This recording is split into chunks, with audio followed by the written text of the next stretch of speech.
कोणतीच स्थिती कायम राहत नाही. कसं माहिती आहे ना, बुद्धांनी म्हटलंय, की जग नित्य नाही, जग अनित्य आहे. त्यामुळे कोणतीही स्थिती कायम राहत नाही. आज आपण इथे बसलोय, उद्या कोणी दुसरं बसेल. काही वर्षानंतर इथे आपण नसूच. या पृथ्वीवर पण आपण नसू. आपली आठवण पण नसेल. 2 पिढ्यानंतर आपलं नाव पण कोणाला आठवणार नाही. महिन्याभरापूर्वी माझे वडील गेले. तर माझ्या आजोबांचं नाव विचारलं मला. मी सांगितलं वामन तुकाराम परुळेकर. मग माझ्या पणजोबांचं नाव विचारलं. म्हटलं तुकाराम परुळेकर. तर मग म्हटले त्यांच्या वडिलांचं. म्हटलं हो. मला माहीत नाही. तर आता लक्षात घे, की अजून एक 3 पिढ्यानंतर माझं नाव कोणाला आठवणार नाही. हे त्या क्षणी माझ्या लक्षात आलं. तर मग एवढी काळजी कसली करतोयस तू? म्हणजे कशा संदर्भात? बरं हे हे जे काय घर वगैरे तू घेतलंयस त्याच्यावर आपण एवढ्या प्रेम वगैरे करतो. तर 99 वर्षाच्या लीजवर पण घेतलं तर चाललं असतं. कारण आपण 99 वर्ष पण जगणार नाही. आणि त्यानंतर ते कोणाचं असणार याच्याशी तुला काय देणं-घेणं काही नाही. घेणं नाही. खरं आहे. तर भीतीलाच घेऊन पुढची गोष्ट काळजी करणं.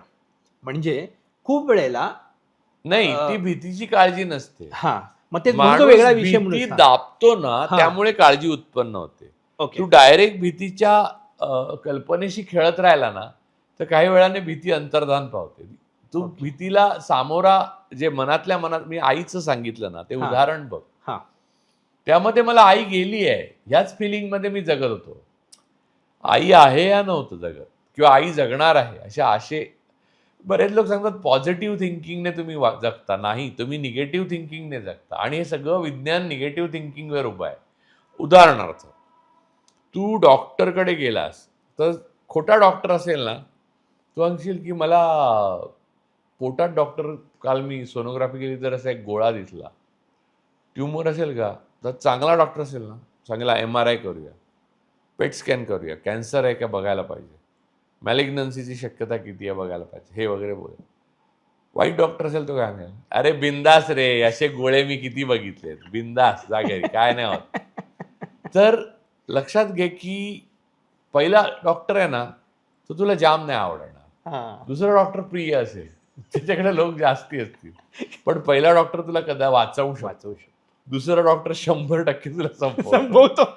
तर भीतीची जी तुझी आयडिया आहे ना ज्याच्याशी, त्याच्याशी त्याला आहे किंवा नाही याच्यावर तू डायरेक्ट जाऊन पोहोचला ना, की मॅटरच संपतो.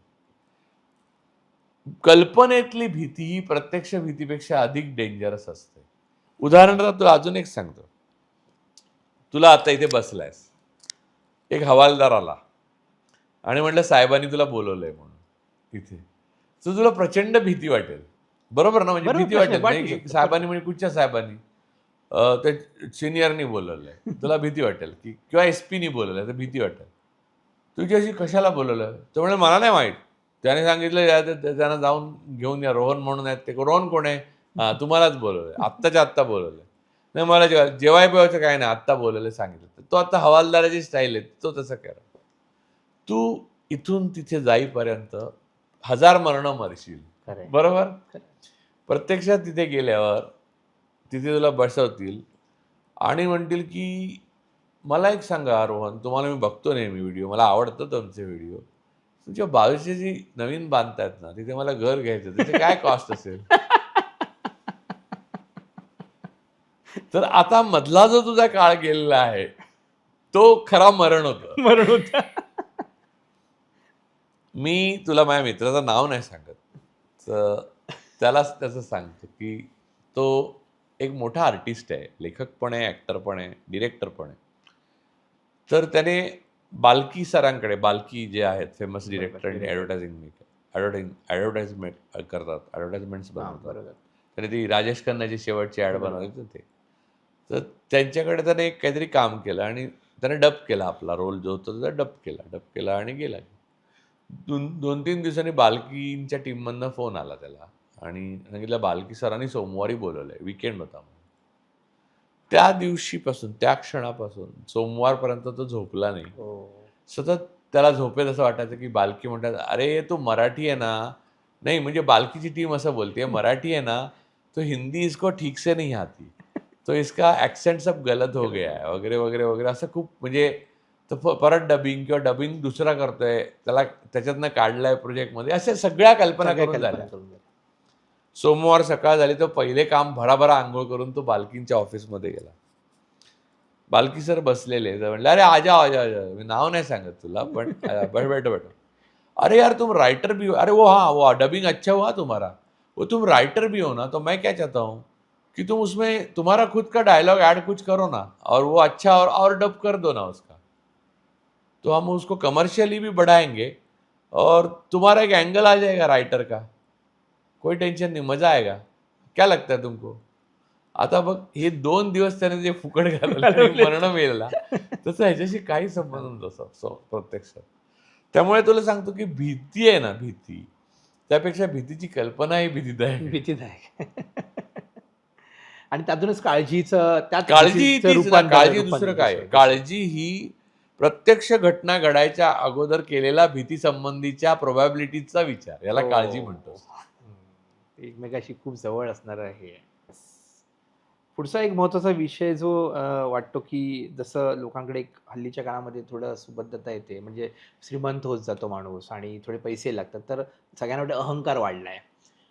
तर अहंकार हा एक असा पैलू अ, नेहमी वाटतो की हा माणूस अहंकारी आहे. पण कधी-कधी तो कुठल्यातरी एखाद्या परिस्थितीमधून मोठा झालेला असतो म्हणून तो अहंकार आलेला असतो, किंवा कधी-कधी पैसे बघून पण लोकांना वाटतं हा अहंकारी असू शकतो, किंवा अहंकार ही गोष्ट तुम्ही कशी घ्यायला हवी आणि त्याचं अहंकार हा माणसाला तो कसा तो प्रेझेंट करायला हवा की नको, किंवा तो आपला शत्रू असतो असं तुम्ही मांडता?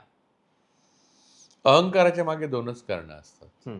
एक इन्फिरियरिटी कॉम्प्लेक्स आणि दुसरा पूर्वायुष्यातला अभाव. ओके. त्या माणसाला समजून घ्यायचं असेल, तर तो ते का वागतोय? इन्फिरियरिटी, ॲरोगन्स हा नेहमी इन्फिरियरिटी लपवण्याकरता येतो. तो मोदींकडे बघ. ॲरोगन्स ऑफ इन्फिरियरिटी असते ती. कारण you want to hide your inferior status. कारण तुम्ही शिकला नाहीये, तुम्हाला माहीत नाहीये. पण तुम्हाला आता अशा ठिकाणी गेलाय की जिथे माहिती आहे असं दाखवायचंय. तेव्हा ते लपवण्याकरता दुसरा म्हणजे इतरांना घाबरवून सोडायचं. ॲरोगन्स दाखवायचा. की ते विचारायच्या भानगडीतच नाही पडणार. आणि दुसरा अभाव म्हणजे काय होतं, की खायला अन्न नव्हतं. तर आता मी अख्ख्या बिल्डिंगला जेवण घालू शकतो. त्यामुळे मी हे केलं, याचा जो एक बळीराजा. पाश तयार होतो स्वतःभोवती, जो भ्रामक आहे खरं तर. कारण तुमच्याकडे नव्हतं, तेव्हा सुद्धा तुम्ही इथपर्यंत यायला कोणीतरी तुम्हाला मदत केलेलीच असते. तुम्ही एकटे तर येऊ शकत नाही. समाज ऋण नावाची गोष्ट आहे. आणि तुम्ही इथे आहात. तिथून परत तिथे जाणार नाही याची गॅरंटी पण नाही या जगात. त्यामुळे तो वृथा असतो. पण तो ज्याचा त्याला कळण्याकरता आपण काही खास प्रयत्न करू नये. हा माझा पहिल्यापासूनचा नियम आहे. अरे, ही म्हणजे माणूस दाखवण्याचा जेव्हा प्रयत्न करतो, तेव्हा लक्षात घ्यावं त्याच्या मागे कुठेतरी अभाव आहे. हां. अ, जे नम्र असतात बघ, खूप यशस्वी, हं. पैसे, अझीम प्रेमजींसारखा मनुष्य, जो यश, ज्ञान, नॉलेज, कीर्ती सगळं त्याच्याकडे आहे. अशा माणसांचं काय असतं माहिती आहे? जे मला ओळखतात, ते मला अझीम प्रेमजी म्हणून ओळखतात. जे मला ओळखत नाहीत, ते कोणतरी एक माणूस जातोय वेडा मारुती 800 मधनं असं समजेल. बरं, दोन्ही माणसाला मला प्रूव्ह करण्याची काही गरजच नाहीये. तर मी कोणाला प्रूव्ह करू आणि कशाला प्रूव्ह करू हे समजतं. एनलाइटनमेंट. परफेक्ट. त्याला काहीही गरज पडत नाही अहंकार दाखवण्याची. पण ज्याला काहीतरी प्रूव्ह करायचं असतं, बॅकलॉग राहिलाय ना, तो प्रूव्ह करायचा. काही माणसं अभावात जगून सुद्धा अहंकारी होत नाहीत. ती ज्ञानी असतात. जी नसतात, ती आपल्या मुलांना पण सिद्ध करण्याचा प्रयत्न करतात, की "ए, तुझ्या बापाने स्वतःच्या हिमतीवर मिळवलंय." असं मुलाला सांगणं त्यासारखा जोक नाही. कारण हाच मुलगा तुम्हाला नेऊन एक दिवशी जाळणार आहे आणि ते सगळं खाणार आहे. तर त्यामुळे अहंकार ही गोष्ट जी आहे ना, ती दुसऱ्यामध्ये दिसली तर दुर्लक्षून जावी आणि आपल्यामध्ये यायला लागला तर 2 गोष्टी समजाव्या, की आपल्यात कुठल्या ॲरोगन्स, कुठच्या इन्फिरियरिटीमुळे हा अहंकार येतो, तटस्थतेने बघावं किंवा कुठच्या अभावामुळे येतो.